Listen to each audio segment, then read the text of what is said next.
So, how do you build culture when you have a company or a team that is virtual, or just a company or a team that's growing beyond your ability to talk to or interact with every single employee or every single leader on a regular basis? But that's the question. How do you build culture? And I was having a conversation on the Influential Personal Brand podcast with a newer friend of mine. Her name is Brittany Ruby Miller, and she's the daughter of Jeff Ruby from the Jeff Ruby Steakhouse and Entertainment Group. And they have grown to be more than 900 employees, multi location restaurant, $100 million in revenue. And we were having this conversation around culture. Right. And here at Brain Builders Group, we're much smaller than that, but we're all virtual and we only get to see each other all in person a couple of times a year. And in this post pandemic world where not everyone is in the office, I think this conversation of how do you build culture has come up to be more prevalent in conversations as the years have gone on. And so we have this conversation of how do you do that? And I think there was a couple of things that came out that were worthy of kind of just highlighting in this quick, kind of short episode right now. So the number one is, does your team speak common language? In other words, do you have a set of principles, a foundation that everyone understands what you're talking about? And so, as we were talking about this idea of shared language, it came to this is not from training documents or SOPs, even those are good and helpful. That's not what we're talking about. It's, do you have a shared common list of beliefs, values, principles that you work by? And one of the things that I think you can do as a small business owner, an entrepreneur that doesn't cost tons of money, is have your own company library. And I think this was a very big takeaway for me, but also for all of you, because it doesn't matter if you have just a one, team member organization or you have 1,000. It's like, do you have a shared language so that when you use an acronym or when you say something, everyone goes, "Oh, I know what you mean," because then it allows you to have quicker conversations without the contextual explanation. And one of the fastest, cheapest, and most impactful ways to do that is to have a company library. Now, there's lots of different ways that you can do that. We actually have this at Brand Builders Group. We had this leading up to that. We use a platform called Better Book Club. In fact, I'll include a link to that in my post here. But Better Book Club allows you to have a virtual library that says these are company sponsored events, and you can even reward people for reading those. You can make it mandatory, but then you can also incentivize them to go and read these. And one of the things that we instituted as a part of Better Book Club, since we're customers, is that we have a book of the quarter. That every single quarter, we as a company buy a copy of a book that we're all going to read together. We've done this for 2 years. So I think, on book number 7 as we're in Q3 2024 as I'm recording this. And we select books that have I would say universal appeal, that are applicable and beneficial to you no matter what your role is, no matter if it's day one or you've been with the company since the beginning.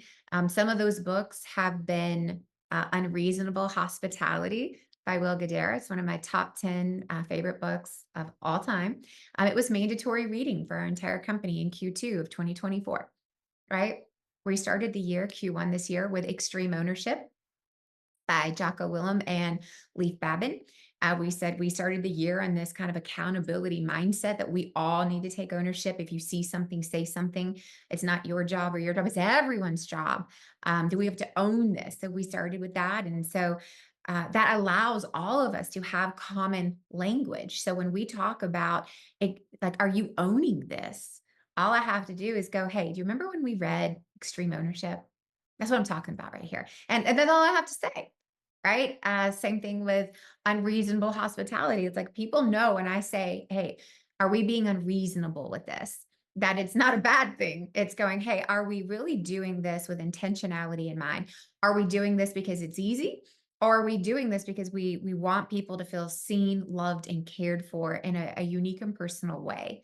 I think those are things we're reading right now, Q3 2024, Hidden Potential by Adam Grant, of learning how do we grow and develop the staff versus just hiring for the staff. And those are cultural things that we believe in. Those are not necessarily books that fit every organization or every person, but those have been ones that stick out to us of going, hey, this is the common language that we're trying to instill to build culture. I think that's a huge part of it is, do you have shared language? Do you have common language? There's really expensive ways to do that. There's super affordable ways, and having a shared company library that's available for all new employees coming in, but also required reading that you have for all existing employees. So that's one thing. The second thing is making sure that you have well documented and well communicated core values, vision statements, mission statements. Brittany in our conversation calls it her VP MOSA, right?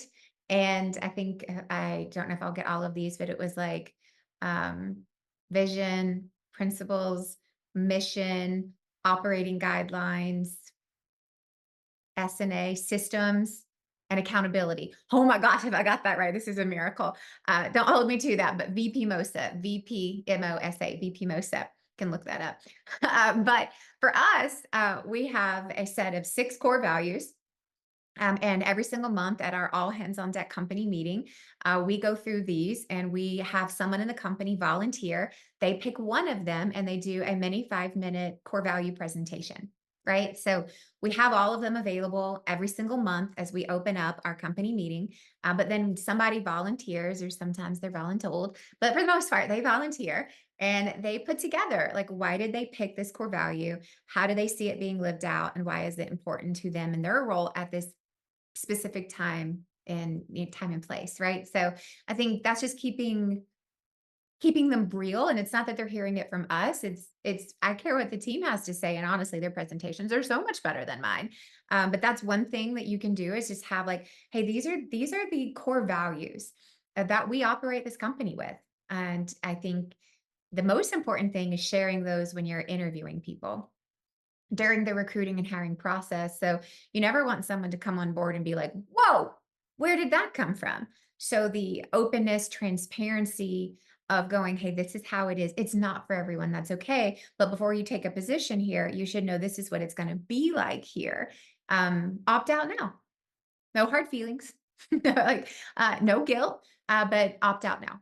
I think it's a really important thing that we can all step into and live into, as we make these hiring choices and as people make some of the bigger decisions of their life of, hey, this is where I want to spend, 40 hours of my week every week. 60% of our waking hours are at work.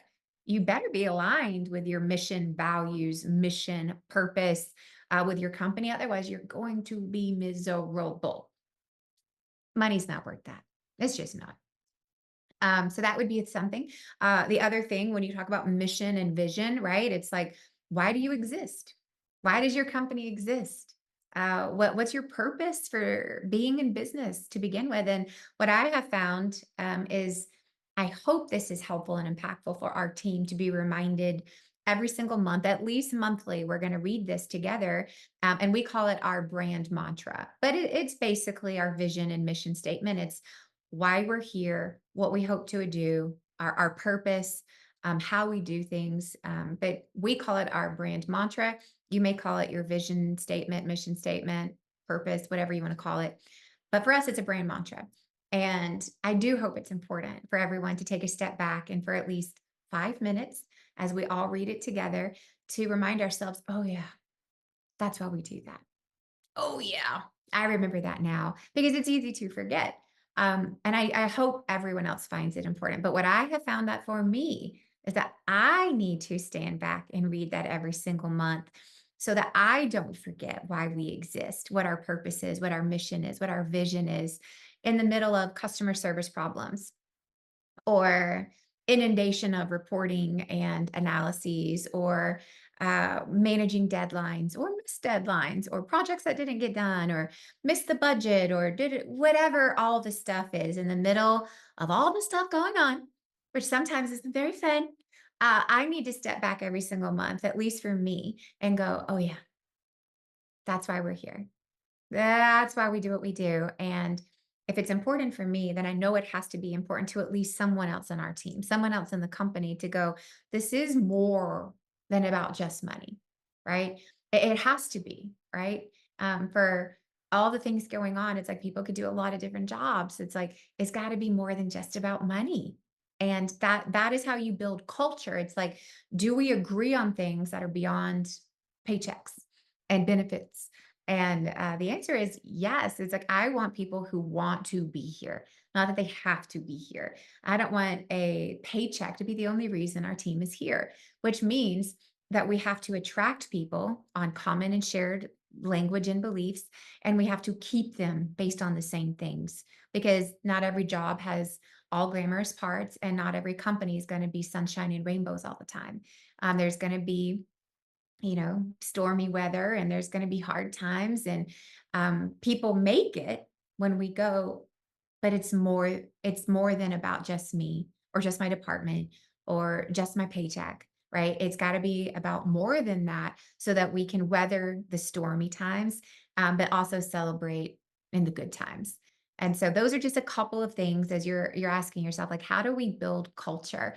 A culture that doesn't have to be managed by one person at the top, or as your team and your company grows, how do you still uphold the same level of standard of excellence or core values that you had when you were really small? It's because you have to hire for it, you have to manage for it, and you have to retain for it. And if there's been a time where you're out of alignment, then you can't be afraid to part ways because that's damaging to the culture of the organization. And by keeping one person, you could be damaging 10 others.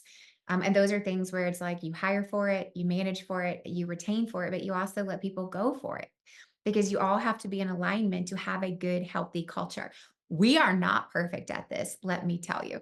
I am consciously aware of where we fall short, but you got to be open to it, and you got to do something even if you can't do it perfectly. So, a couple of ideas on how do you build culture. If you want more, go tune in to the Influential Personal Brand Podcast with Brittany Ruby Miller on how to build strong culture.